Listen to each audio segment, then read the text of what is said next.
Hey everybody, it's Dr. Joe, and today I'm going to show you some stretches and exercises for meniscal tear. Let's get started. Disclaimer alert, disclaimer alert. When your meniscus is torn, your knee becomes unstable. The meniscus is basically like a little suction cup in your knee, that's what I call it. And when it becomes a tear, that suction cup doesn't hold everything together. So basically then your knee is unstable and kind of wiggling when you walk. You can't see it, but a lot of times you can feel it and it just feels like it's going to give out on you. So we're going to start off with some stretches. The first stretch is going to be a calf stretch. You can stretch your calf a bunch of different ways. I'm going to show you with a strap today. You can take a strap, you can take a belt, a dog leash works really well, or a big beach towel if you don't have any of the others.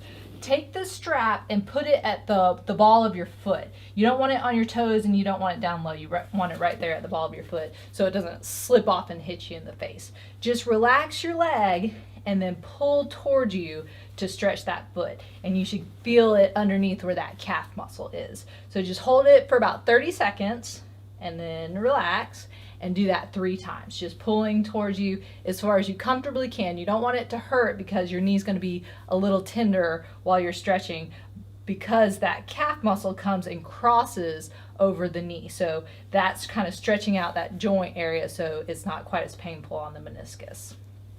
Then the next stretch you want to do is a hamstring stretch. Again, I have a video for a lot of hamstring stretches and calf stretches if you want to check them out, but I'm just going to show you the one where you're lying down. So still keeping the strap in the same spot. You don't have to move it, just at the ball of your foot there. And then you're going to lie down.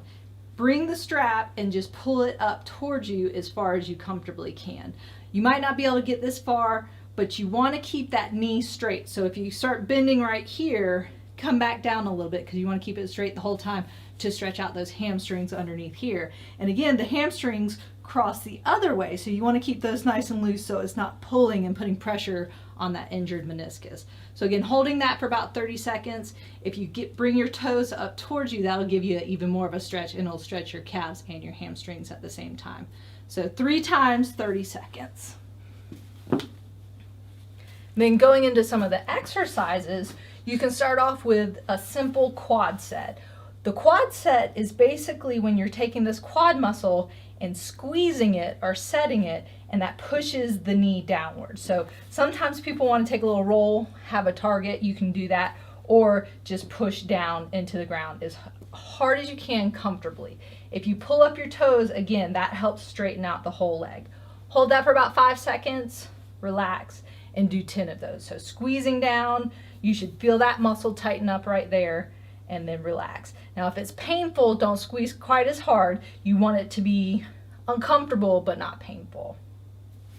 Then the next one, you can either lie down or stay sitting up depending on your comfort level. But you're just going to take your heel and slide it up towards you. So just up this way, which is a heel slide. You can take this one, keep it slightly bent, or straight down, whichever one's more comfortable for you, and then come back down. So just bring it up until you feel some tightness, stretch in the knee, not pain, and then back down. So start off with just 10 of those, and then if they become a little bit easier, then you can work your way up to 20 or 25. Then you're going to roll over onto your stomach into the prone position, and keeping your leg as straight as you can, just lift it slightly off the ground into that hip extension and then come down. Try not to lift your hips up off the ground, so don't roll it and kick high. It doesn't have to go high, but just lifting off the ground and then slowly coming back down. Again, start off with about 10 of those and then work your way up from there. So the last exercise is going to be a clamshell exercise. It looks really easy, but if you're doing it correctly, it's actually pretty hard.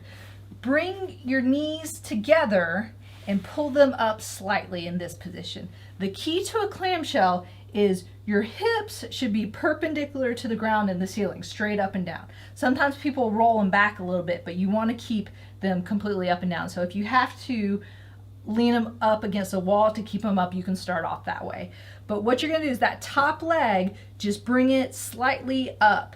But again, try not to roll back. So it doesn't have to go high, just bring it up until you feel that stretch and then slowly come back down. Make sure you're doing both sides. and just start off with 10 and work your way up to 20 to 25. All right, there you have it. If you have any questions, leave them in the comment section. If you'd like to check out some other videos like the calf stretches and the hamstring stretches, go to AskDrJoe.com. Don't forget to like us and subscribe. And remember, be safe, have fun, and I hope you feel better soon.